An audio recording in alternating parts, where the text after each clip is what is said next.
Oh iya, tadi kan kakak ngomong tentang hukum dan keadilan. Gimana tanggapan Kak Fira tentang hukum keadilan di Palestina pada saat ini?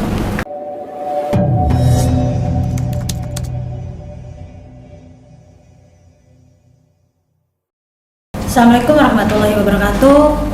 Kembali lagi bersama saya Rifatul Mahmuda di podcast mahasiswa STI PTDI.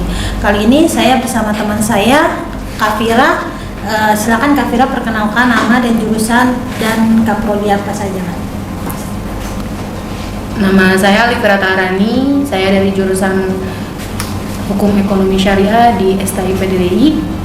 Saya semester 3. Pembelajaran hukum ekonomi syariah apa saja Kak? Boleh dikasih tahu?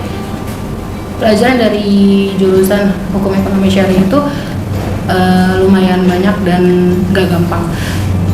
Kayak ada hadis-hadis ekonomi, hukum perdata, ada akuntansi syariah, ada panitera administrasi, dan ada kajian fatwa sama advokasi. Terus kegiatan kakak selain kuliah, saya dengar guru juga ya Kak?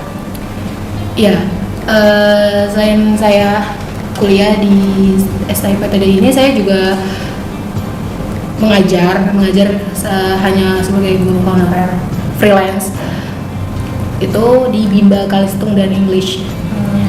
Ya. Masih gimana tanggapan kakak tentang guru honorer di Indonesia pada saat ini? Untuk mahasiswa Indonesia, kalau misalnya kayak sambil kuliah gitu, bisa banget kayak kerja sebagai guru honorer, itu kayak bisa nambah-nambahin ilmu gitu. Kayak kita kan ngajarin anak-anak, kita ngajarin mereka, dan kita tuh bukan cuma ngajarin doang gitu ya, tapi kita juga melatih mereka, kesabaran kita juga dilatih gitu ya buat menghadapi anak-anak, apalagi yang diajari itu anak-anak kecil gitu. Jadi harus dengan sabar juga dan melatih diri kita tuh biar kita lebih tahu gitu, lebih tahu bagaimana anak ini dalam belajar gitu. Jadi kalau buat untuk mahasiswa kalau misalnya kayak emang belum bisa gitu kuliah sambil kerja gitu, kalau mau kerja bisa banget kayak freelance untuk guru honorer gitu, kayak ngajar untuk freelance guru gitu. Emang gak mudah, cuman dia enak, waktunya bisa sambil ngajar dan bisa sambil kuliah gitu, jadi nggak membebankan untuk kuliah. Kalau kayak gitu ada batasan usianya nggak sih Kak untuk kayak kita menjadi guru gitu?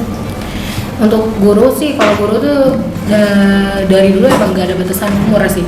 Dari yang penting dia tuh kalau guru tuh ya, yang penting dia punya ilmu, dia bisa ngajar, dia mau belajar, dia tahu apa yang dia harus diajarin gitu. Dan yang penting tuh bisa dan harus punya basic ya Kak? Ya, basic dan public speaking. Di depan anak-anak pun kita juga harus bisa ada public speakingnya gitu. Selain itu ya kayak ngajarin anak-anak gitu kan, kita nggak mungkin dong kayak cuman ngajarin gitu. Gimana, kadang kan semua anak nggak mungkin kayak dengerin gitu kan. Ada yang kayak mereka tuh sibuk sendiri atau main-main gitu. Gimana caranya? Emang nggak mudah sebagai guru tuh sebenarnya.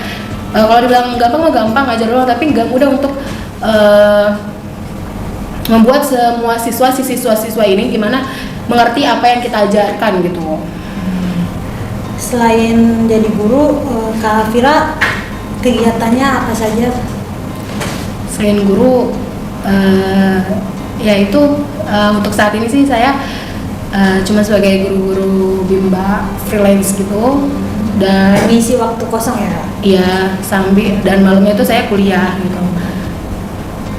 Ya, baru itu aja sih, karena menurut saya sebelumnya saya kerja di sebagai karyawan gitu emang gak gampang gitu sambil kuliah gitu. Jadi sekarang posisi saya sekarang hanya untuk sebagai guru honorer itu atau freelance itu ya biar bisa saya tuh kerja, tapi saya kerja juga bermanfaat dan saya juga bisa sambil kuliah gitu, dan saya juga mendapatkan ilmu gitu. Kalau boleh tahu kemarin kakak sebelum jadi guru kerja apa dulu itu Kak? Saya pernah jadi admin di All Shop Omaje Jakarta. Saya juga pernah kerja di PT Pembangunan Jaya Ancol sebagai karyawan koperasi Ancol. Di sana ngapain aja itu Pak? Kalau untuk admin di All Shop Omaje Jakarta itu saya sebagai admin marketplace sih, lebih kayak ke Shopee gitu, menangani handle chat Shopee, terus penjualan sama live streaming.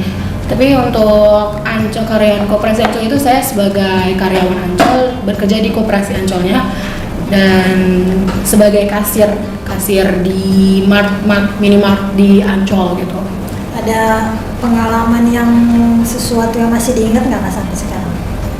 Untuk yang di mana nih, yang di admin atau di? Yang di admin dulu deh Kak. Yang di admin pengalaman.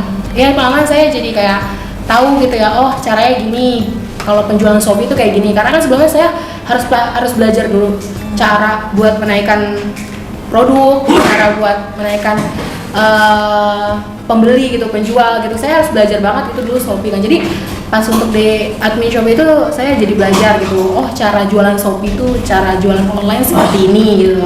Cara kerjanya gitu ya. Dan kalau untuk di Ancol itu saya sebagai kasir itu banyak sih pengalamannya, kayak yang pastinya jadi kasir itu nggak mudah ya gitu kan. Nggak mungkin kita tuh menerima duit gitu. Sedangkan banyak orang ramai gitu kan. Jadi dalam kasir itu juga kita harus teliti gitu dalam menerima dan mengembalikan uang gitu kan. Jadi harus berteliti. Dan yang pasti di waktu saya di Beach Mart gitu, yang jadi kasir di Beach Mart Ancol itu, saya juga itu ada stok opneng gitu kan. Kalau misalnya ada yang barang yang satu hilang itu pasti nanti di stok opneng gitu. Itu stok opneng itu apa? Itu kayak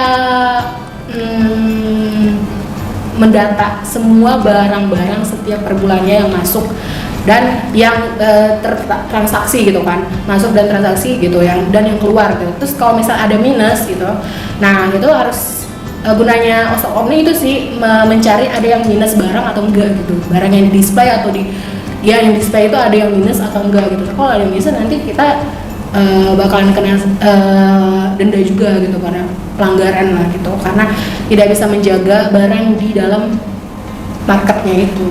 Wah, cocok banget ya sama kuliah Kakak sekarang ini ya, hukum ekonomi syariah, bisa pas gitu. Iya, emang saya dari awal emang kenapa pengen ambil hukum gitu kan, karena emang saya suka sama yang namanya hukum ekonomi syariah. Kayak hukum itu kan juga kayak sebuah hukum tuh juga kayak dalam hukum tuh kayak ada perdebatan, peradilan gitu. Karena saya pengen gitu sebagai cewek tuh yang wanita gitu yang bisa menegakkan keadilan gitu. Terus kalau untuk ekonomi Bisa nih syariahnya yang mau nyari sebagai teman hidup Kak Fira bisa ya guys, silakan guys. Gimana lagi Kak? ya untuk ekonomi syariah saya dari sekarang saya kerja di mana-mana gitu, agar saya tuh banyak pengalaman gitu kan. Terutama bekerja dalam yang dengan duit-duit gitu, kayak uang gitu, kayak kasir tadi, berjualan.